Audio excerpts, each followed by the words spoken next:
নমস্কার বন্ধুরা। যে একটি ঘটনা নিয়ে সারা পশ্চিমবাংলা জুড়ে এবং সারা ভারত জুড়ে এবং তথা বিশ্ব জুড়ে যে একটা তোলপাড় পড়ে গিয়েছে, যে আরজিকর যে ধর্ষণ কাণ্ড নিয়ে, যে আগস্ট মাসের 9 তারিখে সেই ঘটনাটি ঘটেছে আমরা সবাই জানি। কিন্তু তারপরে প্রথম 4 দিন কলকাতা পুলিশ তারা তদন্ত করছিল, তারপরে কলকাতা হাইকোর্টের নির্দেশে সিবিআই এর কাছে তদন্তভার চলে যায় এবং প্রায় 21 দিন ধরে সিবিআই তদন্ত করছে। কিন্তু সেই একজন মাত্র সঞ্জয় রায়, যে কলকাতা পুলিশ যাকে অ্যারেস্ট করেছিল, তারপরে কাউকে অ্যারেস্ট করতে পারেনি। তো নানান জনকে ডেকে জিজ্ঞাসাবাদ করছে, কিন্তু এখনো পর্যন্ত কোনো কুল কিনারা, যে এর সঙ্গে পাবলিক সাধারণ মানুষের মধ্যে অনেক প্রশ্ন কিন্তু ঘুরে বেড়াচ্ছে, যে সঞ্জয় রায়কে কেউ কেউ বলছে যে সঞ্জয় রায়কে বলির পাঁঠা করা হচ্ছে, আবার কেউ কেউ বলছে এটা ধর্ষণ নাকি এটা গণধর্ষণ, সেই নিয়ে একটা সোশ্যাল মিডিয়া এবং নিউজ মিডিয়ার মধ্যে একটা জোর আলোচনা চলছে। এবং এছাড়া তারপরে আমরা দেখেছি যে অনেক বড় বড় যারা ডাক্তাররা আছে, বড় বড় গুণী সমাজের গুণী ব্যক্তিরা আছে, তারা তাদের নানান জনের নানান রকম বিভিন্ন ধরনের সাধারণ মানুষের মধ্যে অনেক প্রশ্ন আছে, যে কলকাতা পুলিশ হয়তো কিছু লুকাবার চেষ্টা করেছে, তথ্য প্রমাণ লোপাটের চেষ্টা করেছে। তো নানান জনের নানান রকম কথা সোশ্যাল মিডিয়ায় তারই মধ্যে সোশ্যাল মিডিয়ায় কিন্তু অনেকে অনেক গুজবও ছড়াচ্ছে, অনেক ফেক নিউজও ছড়াচ্ছে। তো যার ফলে কি হচ্ছে, জিনিসটা আরো বড় হয়ে যাচ্ছে, আর প্রতিনিয়ত আন্দোলন নাগরিক সমাজ থেকে শুরু করে ডাক্তার, যারা জুনিয়র ডাক্তার আছে তারাও পর্যন্ত, কলা কুশলী সবাই প্রতিবাদে মুখর হয়েছে এবং প্রতিনিয়ত তারা রাস্তায় নেমে প্রতিবাদ করছে। তো এমন একটা ঘটনা হয়তো সারা বিশ্ব জুড়ে আমরা দেখতে পাবো, যে পক্ষ এবং বিপক্ষ দুপক্ষই মিলে অপরাধীদের ফাঁসির দাবি চাইছে। এটা এটা একটা মানে নজির তৈরি হয়েছে। এই ঘটনা হয়তো আরো অন্য কোনো জায়গায় দেখা যায়নি, যে পক্ষ এবং বিপক্ষ সবাই মিলে কিন্তু একটাই দাবি চাইছে, যে যারা অপরাধী তাদের ফাঁসি যেন হোক। তো তারই মধ্যে অনেক কিছু, অনেক জনের সাধারণ মানুষের মধ্যে, আমাদের মতন সাধারণ মানুষের মধ্যে অনেক জনের মধ্যে অনেক রকমের প্রশ্ন, যে এটা একজনই ধর্ষণ করেছে নাকি এটা গণধর্ষণ। আবার কেউ কেউ বলছে যে আরজি করে এখানে মার্ডার হয়তো অন্য জায়গায় করা হয়েছে, করে এখানেই লাশ ফেলা হয়েছে, বা নানান জনের নানান রকম কথাবার্তা। তো যার ফলে জিনিসটা মানুষের মনের মধ্যে একটা সন্দেহ তৈরি হচ্ছে, যে এ প্রকৃত ঘটনাটা কি। এটা এখনো পর্যন্ত প্রায় 21 দিন মতন হতে চললো, তো সিবিআই কিন্তু এর কুল কিনারা কিছু পায়নি। প্রতিনিয়ত কাউকে না কাউকে ডেকে জিজ্ঞাসাবাদ করছে এবং নানান রকমের টেস্ট করছে, কিন্তু তারপরেও এখনো পর্যন্ত কুল কিনারা কিছু খুঁজে পায়নি সিবিআই। তো আর একটা একজন প্রত্যক্ষদর্শী, যিনি প্রথম থেকে হসপিটাল থেকে শুরু করে মৃতদেহ যখন দাহ করা হয় তখনই পর্যন্ত একজন প্রত্যক্ষদর্শী, তিনি কিন্তু এতদিন চুপ ছিল, তিনি কিন্তু এখন মুখ খুলেছে এবং তিনি মিডিয়ায় এসে প্রকৃত সত্য ঘটনাটা কি সেটা তিনি এখন খুলে বলছেন। এবং আহ, সেটা শুনলে সবাই চমকে যাবেন, যে যেটা আমরা সোশ্যাল মিডিয়া থেকে নিউজ মিডিয়ায় যেসব ঘটনা শুনছি, সেইগুলো কি সত্যি না সেইগুলো ফেক, বা এই ব্যক্তি কি বলতে চাইছে, চলো আমরা শুনি এই ব্যক্তির। এবারে আশা করি এই ভিডিওটা, আমি আশা করি এই ভিডিওটা তোমরা সবাই শেষ পর্যন্ত দেখো এবং প্রকৃত সত্য কি সেটা সবকিছু সামনে চলে আসবে। তো দেখতে থাকো এই ভিডিওটা শেষ পর্যন্ত। নমস্কার, 7 নিউজ নেটওয়ার্কে আপনাদের সকলকে স্বাগত। আর এই মুহূর্তে আমরা একটি অত্যন্ত বিতর্কিত বিষয় নিয়ে আপনাদের সামনে একটা ছোট্ট একটা মানে যাকে বলা হয় ইন্টারভিউ করার চেষ্টা করব। একজন অত্যন্ত বিতর্কিত মানুষ, এই মুহূর্তে অত্যন্ত বিতর্ক যাকে নিয়ে সৃষ্টি হয়েছে, অর্থাৎ আমাদের পানিহাটির যে নির্যাতিতা চিকিৎসক তরুণী, তার এই যে ক্রিমিশন সার্টিফিকেট, অর্থাৎ শ্মশান থেকে যে সার্টিফিকেটটা দেওয়া হয়, তার সইটা যার রয়েছে সঞ্জীব মুখার্জি, যাকে নিয়ে বিভিন্ন রকম বিতর্ক তৈরি হচ্ছে। বিভিন্ন রাজনৈতিক দল নাম করে নাম না করে সঞ্জীব মুখার্জিকে বিভিন্ন রকমভাবে আক্রমণ শানাচ্ছেন। আসল সত্যটা কি এটা কিন্তু আমাদের সামনে এখনো এসে পৌঁছয়নি। সঞ্জীববাবু অন্তরালে থাকেন, অন্তরালে থাকতেই ভালোবাসেন এবং অন্তরালে ছিলেন এতদিন। আজকে কিন্তু ওনাকে আমরা পেয়েছি ওনার বাড়িতে। আমরা সরাসরি চলে যাব সঞ্জীব মুখার্জির কাছে। কি তুমি কখন খবরটা পেয়েছিলে? আমি জানি তোমার প্রতিবেশী, একদম পাশের বাড়ির লোক। আমাকে ওর বাবা ফোন করেন, বোধ হয় অতটা তো ঘড়ি দেখিনি, 11টা 11:30 এরকম, বা 12টার কাছাকাছি এরকম, মানে 11:30 থেকে 12টার মধ্যে এই সময়টুকু। সঙ্গে সঙ্গে তোমার আমি তো সেই অবস্থায়, আমি আগের দিন ভোরবেলা দিল্লি থেকে ফিরেছি, তো একটু বেলায় ঘুম থেকে উঠেছিলাম, আমি দৌড়ে সেই সময় আর কোনো উপায় পাইনি, একটা প্যান্ট আর শার্ট পরে আমার মোটরসাইকেল নিয়ে আমি হাসপাতালে চলে যাই। যেতে যেতে পথের মাঝখানেই ফোন করে যে সঞ্জীব তাড়াতাড়ি আসো, আমার মেয়েকে এরা বলছে সুইসাইড করেছে। তারপরে আমি ওর চলে গেল। পরে ওখানে পৌঁছবার পর আমার যেতে একটু সময় লেগেছে, ভিড় উপরে গেলাম। তখন খুঁজে বের করে, বাবা মা কোথায় ছিল খুঁজে বের করলাম, হাওয়া করে কাঁদছে, বলছে করে মার্ডার করে দিয়েছে বোধহয়, দেখো এই অবস্থা। তো তারপরে স্বাভাবিকভাবে ছাত্ররা, প্রচুর লোক, পুলিশ, এসব হচ্ছিল। পরবর্তীকালে অন্যান্য যে সমস্ত কাজকর্ম হয়েছে, হয়ে পোস্টমর্টম হয়েছে, হয়ে আমরা একসাথেই বাড়িতে আসি, ওদের এই গাড়িতে, এই নির্যাতিতার যে গাড়িটা কিনেছিল সেই গাড়িতে আমি, ওর বাবা মা এরা ফিরি ওই গাড়িতেই। তারপরে বাড়ির থেকে আমি ওদেরই গাড়িতে শ্মশানে যাই। শ্মশানে ওর দাহ কার্যের পরে আবার আমি ওর বাবা মার সাথেই ওই গাড়িতেই ফিরে এসে বাড়িতে আসি। আর এইটুকু পথের মধ্যে যেটুকু কাগজপত্র কাজকর্ম করা হয়েছে, যেগুলো পাওয়া গেছে, সেগুলো বলেছে সঞ্জীব আমার মাথা ঠিক নেই, তুমি এগুলোকে সামাল দিয়ে রাখো, আমি কিচ্ছু বুঝতে পারছি না। আর স্বাভাবিক, ওরা তখন কান্নাকাটি, কিছু খায়নি, পাড়িয়ে চলে গেছে। সেই ওআরএস খাওয়াচ্ছি, জল খাওয়াচ্ছি, এই অবস্থা। শ্মশানঘাটে যেও সেই এক অবস্থা। তো স্বাভাবিকভাবে যেরকমভাবে আমরা আমাদের আত্মীয় স্বজন, পাড়া প্রতিবেশী বা কোভিডের সময় অন্তত গোটা 25-30 এরকম দেহ আমি কারোর পরিবারের পক্ষ হয়ে থেকে দাহ করেছি। পাড়ারও বা আমাদের আত্মীয় স্বজনেরও এরকম যখন হয়, তখন ওদের নিয়ে দৌড়ঝাঁপ করা, ওই নাম ফাম লেখানো ফেকানো, কাগজ ডেট তারিখ দেখা মিলিয়ে নেওয়া, বানানগুলো ভুল এরকমগুলো সে দেখে নেওয়া করা হয়, করেছি। তো যেরকমভাবে হয় সেইভাবেই করেছি। আমি তখনও তো ভাবিনি যে এরকম হবে বা এটাকে নিয়ে এইভাবে কুৎসা, অপপ্রচার, নোংরামি হয়ে চারিদিকে হবে। তো এখন তারপরে তো এরকম এটা হলো, আপনারা দেখেছেন। আমি তো ছিলাম না, আমি আবার 15 দিন ঘর থেকে বেরোতে পারিনি, একটা ট্রমা। তারপরে বেরিয়ে আমি একটু বাইরে গিয়েছিলাম কর্মক্ষেত্রে। তো সেখানে যে জায়গায় ছিলাম, রিমোট এরিয়া, মোবাইল টিভি ফিভি নেই, অত মোবাইল নেটওয়ার্কও পাওয়া যায় না, আমি অত বুঝিনি। তবে 2-4টে ফোন, এবার রাতের পরে যখন আমি আমার রুমে ফিরেছি তখন প্রচুর ফোন আসতে থাকে, কারণ আমার এই ফোন নাম্বারটা দিয়েই পোস্ট করা হয়েছিল। আর সেই ফোনটা ধরে যেরকম পেরেছে আর কি আমাকে ফোন করেছে, যা খুশি তাই বলা শুরু হয়েছে। তোর বাবাকে আমি বললাম যে এরম এরম ঘটনা এই হয়েছে। বললো দাঁড়াও, আমি তো জানি না, আমি ডাকছি মিডিয়াকে। ও বোধহয় মিডিয়াকে, বোধহয় না, একদম নিশ্চিত করে মিডিয়াকে বলেছে। দিয়ে তারপরে পরে আমাকে বলে পাঠালো যে আমরা জানিয়ে দিই, সেটা হবে না। আমি ততক্ষণ ওখান থেকে রওনা দিই।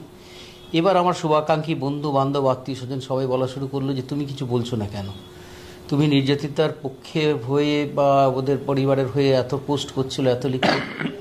অ্যাকচুয়ালি আমি ভেবেছিলাম যে এটা কাদায় ছেটাবো না, হ্যাঁ, এটা হয়তো কোনো বাচ্চা ছেলেরা কেউ একটা ভুল টুল করে ফেলেছে বা করছে, বা ছাত্র যুবদের মধ্যে আবেগ রয়েছে, সবারই যন্ত্রণা আছে, সেটাতে করছে, হয়তো ওটা ঠিক হয়ে যাবে। পড়ালেখা জানা যায়, দেখবে, সেটা বুঝবে, যারা সোশ্যাল ওয়ার্ক করে তারা বুঝতে পারবে, ঠিক হবে। কিন্তু পরবর্তীকালে আমি যখন দেখলাম যে তাবড় কয়েকজন রাজনৈতিক ব্যক্তিত্বদের ফেসবুকে প্রোফাইলেও এটা শো করছে, তখন আমার মুখেও বলছে, তখন আমি এটাকে নিয়ে দেখলাম যে না, কালকেই আমি প্রথম ফেসবুকে লিখলাম যে ফ্যাক্টটাকে নিয়ে, ব্যাপারটাকে নিয়ে। আর তার বাবা তো খুব সুন্দরভাবে, আমি এই যে আপনার সাথে বসে আজকে কথা বলছি, এটাও কিন্তু তার বাবার কাছ থেকে অনুমতি নিয়েছে। কারণ এই বিষয়, এই সাবজেক্টটা এমনই যে একটা পুলিশ প্রশাসন, সিবিআই, ওর নির্যাতিতার বাবা মা, এদের বাইরে যে কথা বলাটা উচিত না, অন্যায়। আমি বেফাস যেন কথা না হয়, সেই জন্য এটাও যে আমি বলবো, যে আমি প্রতিবাদ করব, সেটা বললাম যে দেখো তোমরা করেছো, আমি না করলেও। বলে হ্যাঁ নিশ্চয়ই, তুমি করছো না কেন, তো তুমি করো, তোমরা তো পাশে থেকে আমাদের করেছিলে, এটার জন্য। আমি খুবই আহত যে যারা এই ধরনের একটা ফুটফুটে সুন্দর মেধাবী মানে ডাক্তার, একটা মানুষ, একটা কন্যা সন্তান, এরম নৃশংসভাবে তার অত্যাচার করে তার হত্যাকাণ্ড করার পর সেটাকে নিয়ে যে রাজনীতি হতে পারে, এরমভাবে নোংরা ঘৃণ্য রাজনীতি, আমি স্বপ্নেও ভাবিনি। মানে যখন 14 তারিখে সারা পৃথিবী এক জায়গায়, গরিব বড়লোক, হিন্দু মুসলমান, শিক্ষিত অশিক্ষিত, ইস্টবেঙ্গল, মোহনবাগান, মোহামেডান, সব এক হয়ে, সব দল হয়ে সমস্তভাবেই নেমে পড়ল, ঠিক আছে এটা প্রতিবাদী হোক, প্রতিবাদী হবে, শাস্তি হবে, সব সরকারি বলেছেন, দলেরা বলেছেন, সবাই চাইছে ফাঁসি হোক, নির্যাতিতা। ঠিক হঠাৎ করে এই চেঞ্জ হয়ে গেল, কিছু দেখলাম fake audio, fake video, reel, ঘটনা, গল্প, বিবরণী, কিভাবে হয়েছে, কি হাত চেপেছে করে ফেসবুকে ভরে গেল কিছু রিলে। সেই সময় ফেসবুকে আমি প্রতিবাদ করলাম, আপনারা নোংরামি করছেন, আপনাদের পুলিশ কিন্তু ধরে নেবে, এটা অন্যায় হচ্ছে, এটা বিচারে, এইভাবে প্রচুর লিখেছে। আমার ফেসবুকে গেলেও দেখবেন আমি মানা করেছি, চেনা জানা লোকেদেরও মানা করেছি, ছবি দিও না, ওর ছবিটা দেয়া, সেগুলোকে করেছি।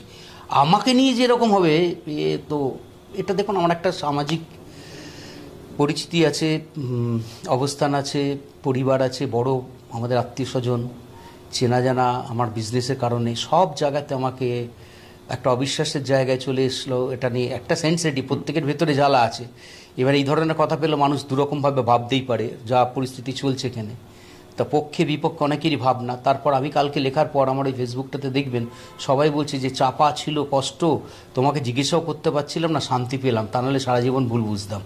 এরকম একটা জিনিস। তাহলে এরকম অনেকে কত ভুল বুঝে বসে আছেন, তাদের জন্যই আপনি যখন বললেন আমার বাড়িতে আসবেন, বললাম হ্যাঁ আসুন, আমি কথা বলবো। তা নাহলে আপনি খেয়াল করে দেখবেন যে এত বড় কাণ্ড হয়ে গেছে, এত মিটে, এত কিছু বাড়ির পাশে, আমি কোথাও কখনো কাউকে কোনো কথা বলিনি বা মুখ দেখায়নি বা কিছু না।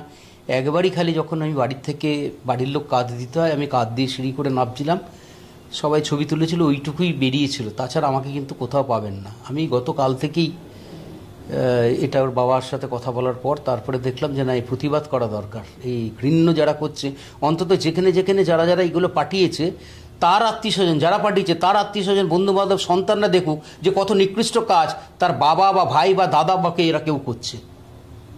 তাহলে কত নিকৃষ্ট তারা, এইটুকু লেখাপড়া জানেন না তারা? যেখানে সংবাদদাতা, কখনো তো পিতা মাতা বা আত্মীয় স্বজন কিছু লেখেনি, সংবাদদাতার স্বাক্ষর। আমি তো কত, এই তো কোনো খবর করিনি, কত বেয়ারিশ লাশ নিয়ে এসে, তুলে নিয়ে এসে তার সৎকারের ব্যবস্থা করা। এখানে কত বেয়ারিশ লোক পড়ে থেকেছে, তাদের তুলে নিয়ে যে হাসপাতালে রেখেছি, হাসপাতালে রেখে তখন তো কেউ কিচ্ছু বলে না, কাকে তুলে নিয়ে আসলো, কে করলো না করলো, কত স্টেশন থেকে নিয়ে যাচ্ছে, সেগুলো তো কেউ বলছে না। কোভিডের সময় এত বডি পোড়ানো হচ্ছে, তখন তো সেগুলো কেউ নজর দেয়নি। এখন এই ফুটফুটে একটা বাচ্চা মেয়ের যখন তদন্ত চলছে, এত কিছু হয়েছে, এই চোখের সামনে বেড়ে ওঠা না। পাশাপাশি 40 বছর ধরে ওদের সাথে পরিচয় আমার, বাবার সাথে আমার বন্ধু, একসাথে বাড়ি করি, পাশাপাশি কমন বাউন্ডারি ওয়াল, দুজনের দুটো ওয়াল নয়। আমার জানলা, আমার উপর থেকে জানলাটা, আমি পেছনের জানলাটা খুলতে পারছি না, স্টাডি রুম। যেহেতু আমি সিএসসি বা এই ধরনের এমার্জেন্সি ইলেকট্রিসিটি জবের সাথে যুক্ত, আমাকে অনেক রাত্রে অনেক সময় ফিরতে হয়, ফিরে স্নান টান করে যখন জানলা খুলি তখনও দেখি পড়ছে। আমি তখন বলি, কিরে ডাক্তার, হাসপাতাল থেকে এসে পড়ছি, এবার তো চোখ নষ্ট হবে, ঘুমা, তোর তো এবার চশমা পাওয়ারে তো থামসাপের বোতল লাগাতে হবে। এই ধরনের মজাই আর কি হতো। সেই জায়গায় দাঁড়িয়ে আপনি বলুন যে তারপরেও এরকম এই ধরনের নিকৃষ্ট জিনিসগুলোকে যারা করছে, ঠিক করছে বা করে ফেলেছে, ধরুন ভুল করে ফেলেছে, অনেকে না জেনে করে ফেলেছে, আবেগে করে ফেলেছে, রাগে বা করেছে, তারপরে তোমরা যখন পোস্ট দেখছো চারিদিকে এরকম লেখা হচ্ছে, তাহলে ওটাকে উইথড্র করো, নয় ক্ষমা চাও যে এটা আমাদের একটা ভুল হয়েছে। তাহলে কি, কাকে লক্ষ্য করা হচ্ছে? তদন্তে কি আসামি তারা ধরা পড়বে, কি কবে বিচার হয় সেটার দিকে লক্ষ্য, না এইগুলোকে করে ফোকাস আউট করা? মানে আপনি বলছেন যে এই যে এরপরে সমাজসেবা কেউ করতে নামবে না, সমাজসেবা শুধু না, রাস্তাতে যদি একটা অ্যাক্সিডেন্ট হয়ে পড়ে থাকে কেউ তুলবে না ভয়? বলবে সঞ্জীবদার যদি এরকম হতে পারে, এই কজে পাশের বাড়ির লোকের ক্ষেত্রে যদি করতে হয়, তাহলে অচেনা লোকের ক্ষেত্রে কি হলে আমার কিদের কি হবে? পাড়ার কেউ মারা গেলে তো সেই লোকটা কি কাঁদতে কাঁদতে যে বলবে আপনি ফর্ম ফিল আপ করুন, আমি সই করবো না। ওই তো দেখলাম সঞ্জীবদার ওই কেসটা হয়েছে, খুব অন্যায় হয়েছে দাদা। আপনি মাঝে একটা কথা বললেন যে তদন্ত হচ্ছে, তদন্ত চলাকালীন তাকে ফোকাস আউট করার জন্য এই সমস্ত ঘটনা। তাহলে কেন করবে বলুন? যদি এটাই সাবজেক্ট হতো, এটাই হয়েছিল, তাহলে তো যারা তদন্তকারী সংস্থা বা যারা উচ্চশিক্ষিত পুলিশ প্রশাসন, তারা প্রত্যেকেই আসতেন, জিজ্ঞাসা করতেন, বলতেন, বা এটাকে নিয়ে প্রশ্ন আসতেন হলো। তাহলে সেই রকম তদন্তকারী সংস্থা, পুলিশ প্রশাসন বা সুশিক্ষিত সাধারণ বাদ্য মানুষগুলো যারা, তারা তো কেউ এরকম করছে না। তারা উল্টে বলছে আমাকে ফোন করার পর, যেটা বলে ঠিকই করেছিস, অন্যায় কোথায়, বেশ করেছিস, এর আগেও তো করেছো। আরেকটা প্রশ্ন, আপনি এখানে যখন সই করেছেন তখন অবশ্যম্ভাবীভাবে আপনি শ্মশানে উপস্থিত ছিলেন। হ্যাঁ, যেটা বলা হচ্ছে যে শ্মশান খালি করে দিয়ে, শ্মশানের দোকানপাট বন্ধ করে দিয়ে এই মেয়েটিকে দাহ করানো হয়েছে। সেখানে যেহেতু আমরা সাক্ষী ছিলাম না, আমরা উপস্থিত ছিলাম না, এটা আপনার থেকে একটু জানতে চাই। যে দেখুন, প্রথম স্টেপ থেকে লাস্ট স্টেপ অবধি বা আজকে পর্যন্ত যে যার মতন মন গড়া বলছে, যে যার মতন, তার মধ্যে সত্যিও আছে, কিন্তু ম্যাক্সিমাম দেখছি যে যার মতন। শ্মশানে অলরেডি একটা মৃতদেহ পুড়ছিল, যে অপেক্ষা হয়, আরও মৃতদেহ ছিল দুটো। সেই দুটো লোকাল, একদের চেনা, এক খুব বয়স্কা। আমি ভেতর অবধি ঢুকিনি, আমাদের ওয়েট করতে হচ্ছিল। চায়ের দোকানে বসে আমরা চা খেলাম। ওর বাবাকে আমি জল এনে বোতল এনে দিয়ে চোখে মুখে বললাম, দেখতে চোখে মুখে জল দাও। তাহলে দোকানপাট বন্ধের কোনো বিষয় নেই। আর ওই যে পরিবারগুলো যারা এসেছিল, যারা এই মৃতদেহ নিয়ে এসেছিলো, তাদের তো অনুমতি নিয়ে করেছে। যেহেতু একটা পোস্টমর্টম বডি আর একটা সেন্সিটিভ ইস্যু, এরকম একটা বাচ্চা মেয়ে নৃশংসতম, সারাদিন টিভিতে দেখিয়েছে, সবাই সবটা জানে, তো সেইভাবে তাড়াতাড়ি তাদের কাজ হয়। আমরা কোভিডের সময় দেখেছি, কোভিডের বডি যখন নিয়ে যেতাম তখন কী করতো, সব বডি ছেলে আমাদের বডিটা দিয়ে আগে ছেড়ে দিত, যাতে ইনফেকশন না হয়, ছড়ায়।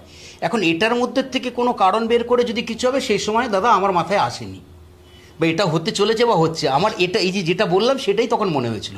দোকানপাট সবই খোলা, নর্মালি খোলা ছিল। দোকানপাট বন্ধ করে দিয়েছে, লোক খালি করে দিয়েছে, সরিয়ে করে দিয়েছে। না না না না, তাহলে তো ওই মৃতদের বডিগুলো, পরিবারগুলো চিৎকার করতো, তারা তো যে বলতো, পরে বলতো, এখন তো সবাই বলতো। এইগুলো না, এগুলো গল্পের গুরু, একদম গাছ থেকে তুলতে চন্দ্রযানে তুলে দিচ্ছে। মানে এই কথাগুলো যে ঠিক নয়, এটা আপনি না একদমই ঠিক নয়। যেটা সত্যি আমি সত্যি বলছি। আজকে হাসপাতালে গিয়ে কি দৃশ্য দেখেছিলেন যদি একটু বলেন? ভয়ঙ্কর দৃশ্য, আর কি বলবো এটা। না, আমি মানে মৃতদেহর কোনো বর্ণনা চাইছি না, এই যে হাসপাতাল নিয়েও একটা মানে বিভিন্ন ছবি দেখছি, কোন ছবিটা সত্যি মানে কেউই বলছে না। আমার পৌঁছানোর আগের পরের অনেক ছবি দেখেছি, যেগুলোকে আমিও বুঝতে পারি না বা জানি না। আমি বাবা মার সাথে ছিলাম সবসময়, যেখানে গিয়েছিলাম ওর বাবা মার আমি ছিলাম। হ্যাঁ, এটা ঠিক যে আমরা যাওয়ার পর অনেকক্ষণ বাবা মায়েদের অনেকক্ষণ অপেক্ষা করাতে হয়েছিল, এবং আমি যখন পৌঁছই যাওয়ার পরে, তখন ওই ঘরে আমি দেখতে পাইনি, তার জন্য দেরি হচ্ছে। পুলিশ প্রশাসন, ডাক্তার, এরা সব ওই ঘরটার মধ্যে ছিলেন। আমরা বাইরে ছিলাম, স্টুডেন্টরা বাইরে ছিল। অনেকক্ষণ ধরে আমরা বলছিলাম আমরা কখন যাব, কি হচ্ছে, কি চলছে। তো সেরকম একটা হয়। তারপরে পরবর্তীকালে অ্যাপিল হয়, ম্যাজিস্ট্রেট আসেন, ম্যাজিস্ট্রেট এনকোয়ারি হয়, সেগুলো হয়, পরে যেগুলো নিয়ম মেনে যেগুলো হয়েছে সেটা হয়েছে। তো এই রকম ঘটনায় প্রচুর ভিড়, প্রচুর পুলিশ, প্রচুর স্টুডেন্ট, পাবলিক ওঠেনি, আমি পাবলিক চিনি না, বুঝতে পারবো না। স্টুডেন্টরা ছিলেন, তারা আছে ভেতরে, কারা কারা গেছেন আছেন তাদের তো চিনতাম না। আর যখন ওই রকম একটা মহলের মধ্যে মাথা ববা করে ঘুরছে, বাইক চালিয়ে গেছি, তারপরে কান্নাকাটি, বাচ্চাটার মুখ দেখতে পারবো না, মানে দেখতে পাচ্ছি না, বা এরকম কেন, এরম কি হলো, এরম একটা ঘটনা। তারপরে যখন ওই জায়গাটাতে, স্পটটাতে যে ওকে দেখে ফেললাম, তারপরে কিন্তু অনেকক্ষণই কোনো হুঁশ ছিল না, ঘর থেকে বেরিয়ে এসেছি। আমি হুঁশ না থাকা সত্ত্বেও আপনাকে একটা কোয়েশ্চেন করছি, যে পুলিশ বলছে যে নীল চাদর, ঘটনাক্রমে 3টে রং উঠে আসছে, লাল, সবুজ, নীল। আপনি কোন রংটা দেখেছিলেন? আমি দেখুন, আমার হালকা একটা মনে হচ্ছে, ওই ঘরটায় ঢুকলাম, আমরা বাদিকে গেলাম, বড় ঘর, অনেক চেয়ার টেবিল, কম্পিউটার পড়ে রয়েছে। তারপরে ডান দিকে যে একটা বেডের ওপরও শুয়ে রয়েছে, ওর একটা কাপড়ের, ওই চুড়িদারের কাপড়ের ইয়েটা উপরে রয়েছে, আর সবুজ রঙের একটা চাদর দিয়ে ও ওইভাবে পড়ে রয়েছে, আর এই রক্ত বেরোচ্ছে, ব্যাস। কিন্তু পুলিশ বলছে আমি কিছু বলতে পারবো না ওইসব নিয়ে, কে কি বলছে না বলছে। আমি যা দেখেছি তখনও দেখেছি, এখনও বলছি, পরে বলবো, কোনো ভ্রম হয়নি। বাকিটুকু আমি বলতে পারবো না, পরে চেঞ্জ হচ্ছে, কি হয়েছে, নাকি নেওয়ার সময় হয়েছে, না তার আগের ঘটনা হয়েছে, তারপর তো অনেক কিছু হয়েছে তদন্তের ক্ষেত্রে বা ফরেন্সিকের ক্ষেত্রে, ওরা এই সুরতাল হয়েছে, এই সমস্ত হয়েছে। তারপরের থেকে কিন্তু আমি আর ওটা দেখিনি, মানে ওই যে একটা সময় যে ওকে দেখে এসেছি, এরপরে যখন ট্রলি করে ওকে সাদা চাদর মুড়ি দিয়ে বেরিয়েছে, সেটা দেখেছি। আর হচ্ছে বাড়ি থেকে ওই নামানোর সময় ওইটা, এমনকি শ্মশানও আমি ভেতরে, ওর শেষ সময়টাও আমি মানে যে থাকতে পারিনি, যে আমি যাব যে পাশে, ওর মা কাজ করছিলেন ঠিকই, আমি ওই বাইরেই ঘোরাঘুরি করছিলাম। তারপর বেরিয়ে আসলেন, ওদের কাজটা করে যখন বেরিয়ে আসলেন, তখন ওদের নিয়ে আমরা এই ভেতরে ছাতা মতন যেখানে আছে, বাইরের সিঁড়িতে বসলাম, তারপরে ছাতাতে বসলাম। কাজ হয়ে যাওয়ার পর ওরা ঘাটে গেলেন, ওই জলটল দিয়ে। আমি ঘাটেও ওটা সময় গিয়েছিলাম আমি, ওটা যে সাথে যাতে স্লিপ কেটে না পড়ে যায়, ওইখানে জলটা থাকে, সেই সময় সাথে ছিলাম আমি। ঘাট থেকে উঠে ওদের গাড়িতেই উঠে এসে ওদের বাড়িতে আসি। তারপরে ওই মেয়েটির, মানে ডাক্তারের যে গ্যারেজে গাড়িটা, তাদের গ্যারেজে তুলি, ওদের বাড়িতে পাঠানো, ওষুধ খাবে কি না খাবে, কি হবে, সেগুলো আলোচনা করে সবার শেষে আমি বাড়িতে ফিরি। কিন্তু এখানে আরেকটা কোয়েশ্চেন হচ্ছে, যে আমরা মৃতার বাড়িতে ওই 9 তারিখ সন্ধ্যার থেকে অপেক্ষা করছিলাম, ডেড বডিটা চলে এলো, কিন্তু আপনি এবং মৃতার বাবা মা তারা বহু পরে এলেন। আমরা দেখলাম যে প্রায় 1-1.5 ঘন্টা পরে আপনারা ওখানে পৌঁছলেন, এবং যেটাকে কেন্দ্র করে ওখানে একটা বিক্ষোভও তৈরি হয়ে গেছিল আপনারা আসার পর। সেটা কিন্তু মানে সেই সময়টা আপনারা কোথায় ছিলেন, বা আপনারা কি কোনো জ্যামে আটকে গেছিলেন? না, আমার মোটর সাইকেল ছিল। হ্যাঁ, ওরা যখন বেরিয়ে যায় একসাথে, সবাই বেরিয়ে যে মঠ থেকে বেরিয়ে রওনা দেয়, তো ঠিক ছিল পরিবারের বাড়ির লোকজন, তাদের কাছে আমার হেলমেটটা ছিল, ওরাই গাড়ি করে উঠবে, এই গাড়িগুলো বেরোবে, তার সাথে এই পরিবারে যারা গিয়েছিলেন তারা উঠবে। সেটা পুলিশ প্রশাসন থেকে বলেছিলেন যে গাড়ি আছে ফ্যামিলির জন্য, তাদের উঠে বেরোবে। তো আচমকা যখন ওই তাড়াহুড়ো একটা বেশ মানে বিরাট ভিড় আর এই হুলস্থুলের একটা কাণ্ড হয়ে যাচ্ছে, সেই সময় কি ওই মীনাক্ষী মুখার্জিরা পৌঁছে গেছেন? না, তখনও পৌঁছননি। মানে আমি যখন ঢুকছি তোর বাবাকে নিয়ে ফিরে, তখন একটা দেখি বিরাট ভিড়। আমি ছিলাম না কিছু সময়, আমি আর ওর বাবা ওই টালা থানায় এসেছিলাম কিছু কাগজপত্রের কাজ করতে। তো ফিরে দেখি বিরাট ভিড়। তো সেই জায়গাটার থেকে গাড়ি ফাড়িগুলো সব ঠিক করা আছে, পোস্টমর্টমও হয়ে গেছে, অপেক্ষা চলছিল এদের জন্য। তার এই ভিড়ের মধ্যে ওরা যে সই টই করে নিয়ে বেরোবে, তো আমি ওদের পরিবারের লোকদের সাথে বলতে গিয়েছিলাম যে গাড়িগুলো যখন বেরোবে কয়েকটা গাড়ি দাঁড়াবে, তোমরা উঠবে। আর আমি আমার মোটরসাইকেলটা কোথায় রেখেছি মানে তখনও খেয়াল করতে পারিনি, তারা ভিড়ের মধ্যে তো এই চত্বরটায় রাখতে দেয়নি, অনেক দূরে রাখতে হয়েছিল। তো সেটা নিয়ে আমি ফিরে দেখি ওর আত্মীয় স্বজনরা দাঁড়িয়ে রয়েছে। তারপরে একটা ভিড় হলো, মীনাক্ষী মুখার্জিরা তারা সরলো, তারা বেরিয়ে গেল। তখন আমি এই আত্মীয় স্বজনরা কিসে কে ফিরবে সে সব ঠিকঠাক করে আমি মোটরসাইকেল নিয়ে রওনা দিই। আমি সিথির মোড়ে এসে যখন জানতে পারলাম যে ওরা নাকি ওখানে পৌঁছোয়নি বা এখানে রয়েছে, টালা থানাতে আছে। আবার আমি টালা থানাতে এখানে ব্যাক করে গেলাম মোটরসাইকেল নিয়ে, যে দেখলাম ওরা ওখানে রয়েছে। তাই হলো আবার এখানে হচ্ছে কেন, বলছে যে ওই বেরোবার সময় একটা ক্যাওয়াজ ঠেলাঠেলি, ওই পুলিশ লোকজন বা যাই হোক গাড়ি আটকানোর চেষ্টা বা কীরকম রাজনৈতিক, ওখানে টালা থানাতেও ঠিক সেই রকমই একটা পরিস্থিতি। আমি বললাম বডি তো বাড়িতে চলে গেছে, তোমাকেও ফোনে পাচ্ছি না, তো তাহলে ওটা হতো। তখন বলছি যে তুমি কোথায় চলে গেলে, তুমি ওঠো গাড়িতে, আমরা তাহলে বাড়ির দিকেই যাব। তো আমরা তো দিশেহারা হয়ে গিয়েছিলাম যে আমরা একদিকে বডি, একদিকে কে এখানে নিয়ে আসলো, আমাদের কোন জায়গায়। আমিও ঠিক বুঝতে পারিনি যে কে নিয়ে গেল, কি হলো না হলো, অত তখন মাথা কাজ করছে না। আমি আমার মোটরসাইকেলটাই তালা থানাতেই ফেলে, হেলমেট ফেলে দিয়েই ওদের সাথেই গাড়িতে আমি ফিরে এসে তো বলি বাড়িতেই রয়েছে। ওরা বাড়িতে ফোন করলেন, করে জানলেন হ্যাঁ ওখানেই রয়েছে। তারপরে এসছি। এই হচ্ছে ঘটনা। এর পেছনে কি হয়েছে, আগে কি হয়েছে, কোথায় ডানে বায়ে কি, এটা বলতে পারবো না। মানে অত তখন ভাবনার মধ্যে না এগুলো। এটা আমার একটা মানে জানার ইচ্ছে থাকছে যে এত কিছুর পরেও বিচার তো সবাই চাইছে, কিন্তু আপনার কি কোথাও মনে হচ্ছে যে বিচারের পেছনে রাজনীতি বা রাজনৈতিক উদ্দেশ্য ইত্যাদি কাজ করছে?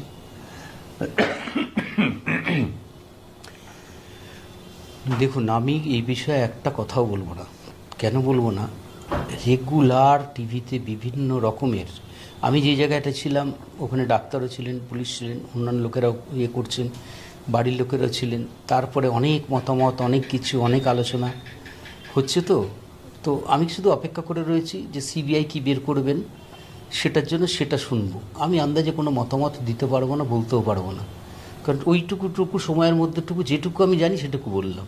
বাকিটুকু অনুমান করে গল্প গরু গাছে তুলতে আমি পারবো না।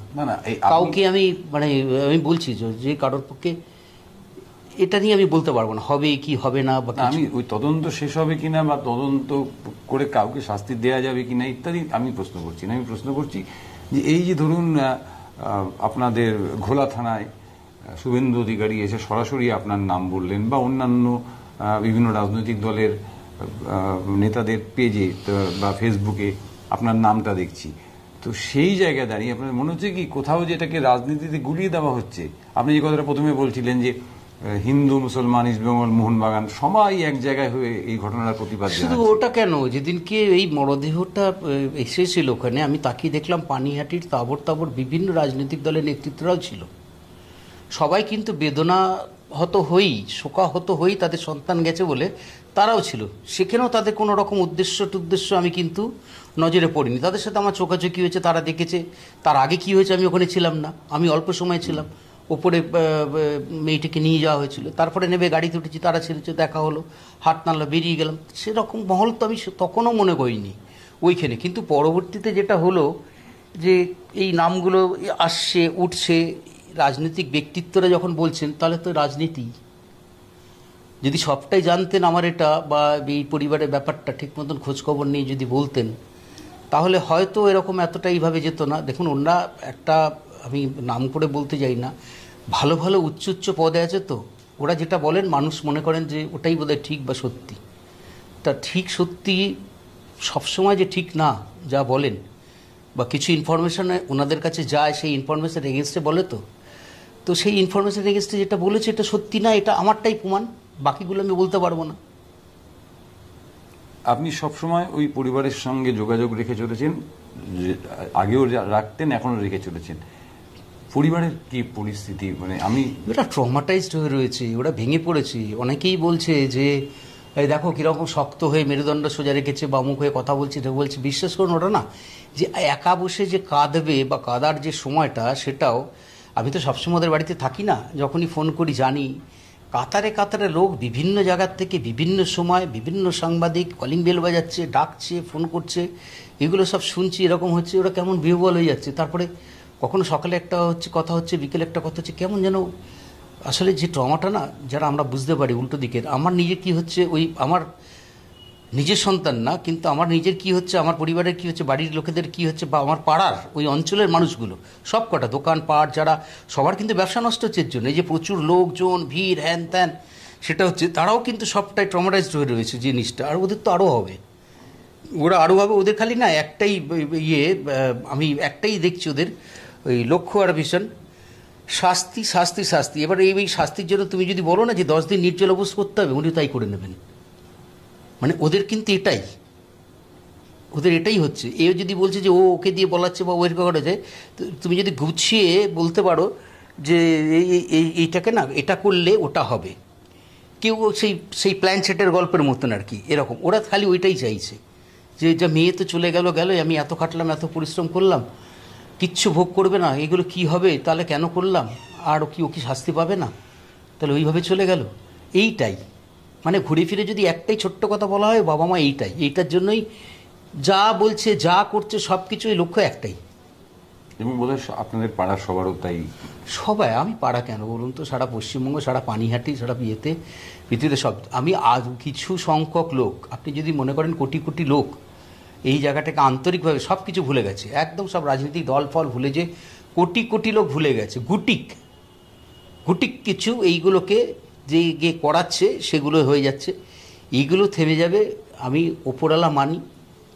আর ভরসা তো প্রশাসনের ওপর, সিবিআইয়ের ওপর আছেই। এরা মিলে ব্যবস্থাটা একটা হবেই। এ তো বহু মানুষের চাহিদা না, এটা একটা সেন্টিমেন্ট, এটা হবেই, ভরসা আছে। ভবিষ্যতে যদি আবার এরকম কোনো ঘটনা হয়, আবার কি ঝাঁপিয়ে পড়বেন? এখন মনে হচ্ছে পড়বো না। আমি না প্রতি মাসে প্রতিজ্ঞা করি এক একটা ঘটনায়, বা প্রতি সপ্তাহে, তারপরে না আবার চলে যাই, আবার করি। এটা বোধহয় একটা পাগলামি, জানি না পাগলামিটা কাজ করবে কিনা। তবে একটু আহত আমি, সারা জীবনে কাজ করতে করতে অনেক কিছু আহত হয়েছে, অনেক রকমভাবে হয়েছে, কিন্তু এটাই সর্বশ্রেষ্ঠ আঘাত যদি পাই আমি, যে বদনামের আঘাত সর্বশ্রেষ্ঠ, এটা নিকৃষ্টতম বদনাম।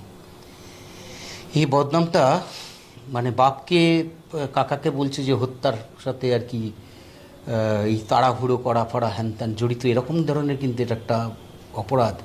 মানে অনেকেই বলছে মামলা করো, এ করো, সে করো, হ্যান ত্যান, এই করে দাও, সেই করে দাও, সেটা তারা তাদের মতন বলছে। আমি পরে চিন্তা করলাম, মামলা করে লাভটা কী হবে? যে মামলা চলছে এখন ওই মেয়েটির, সেটাই হোক, আমি তো ফোকাস আউট হয়ে যাব। হচ্ছে করুক, মানুষ বুঝবে। আর এই আপনারা আছেন, আপনাদের মতো লোকেরা আমাকে ফোনে, ফেসবুকে সবাই এরকম পড়ছে, লিখছে, এইটুকুই যথেষ্ট।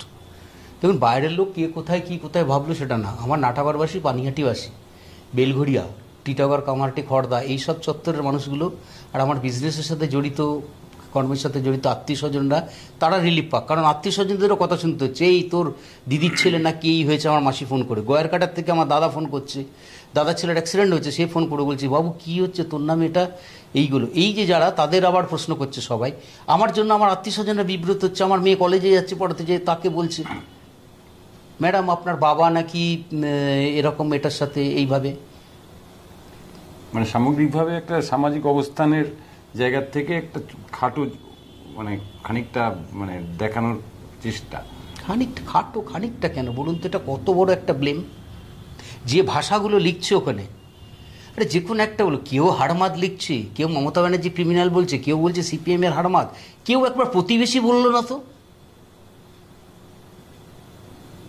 কেউ যে যার মতন লিখে দিচ্ছে, এ ক্রিমিনাল, ও সিপিএম এর হাড়মাদ ছিল, ও বিধায়কের সাথে আছে, ও এটার সাথে, ও যে বাবা মার সাথে আছে সেটা তোকে বলছে না, ও যে পাশের বাড়ি সেটা তো বলছে না।